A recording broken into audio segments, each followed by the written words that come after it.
Երբ մենք ծնվում ենք, մեր ծննդյան ամսաթվով մեզ տրվում է մի յուրահատուկ թվային բանաձև։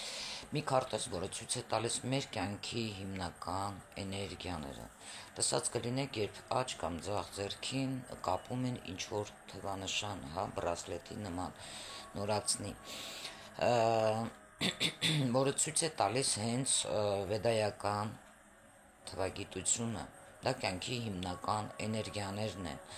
Վեդայական թվագիտությունը ընդհանրապես չի կանխատեսում ապագան, այն կարող է բացահայտել մեր թաքնված պոտենցիալը, խնդիրները եւ լուծման ուղիները։ Օրինակ, բերեմ, եթե խոսքի օրինակ, դուք ծնվել եք 3 թվի ազդեցության տակ, բնական է, ապա դա քո էությունն է արտահայտման ստեղծագործելու եւ հաղորդակցելու մեջ է։ Բայց եթե 8 թիվն է, այստեղ 8 թիվը կարող է իշխել, քո կյանքի ճանապարհը կապված է ուժի, կառավարման եւ հաջողության հետ։ Ուզում ես իմանալ, թե ինչ թվային կոդի,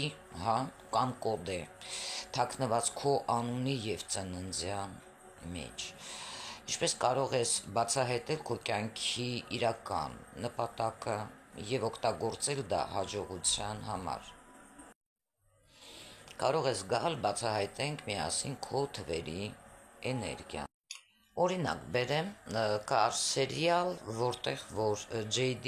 դերասանուհուն կհիշեք, ով ծնվել է մարտի 18-ին 03-1900, այսինքն 1803-1973։ Դա ինչից է խոսում, որ անձը ունեցել է պոտենցիալ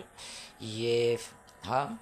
բավականին տաղանդավոր է եղել եւ երաժշտության հետ, եւ բարի մեջ, եւ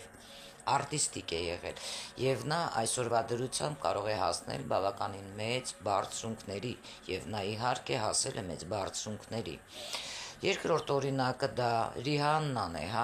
որն էլի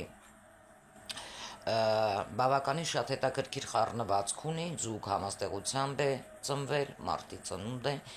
եւ նա էլ իր տաղանդը ընդհանրապես 03-ի կոդը եւ մարդու թվանշանը շատ բան են ասում ընդհանուր մատրիցայի հետ միասին շատ մարդկանց մասին։ Նաեւ կարող եմ օրինակ բերել տարբեր,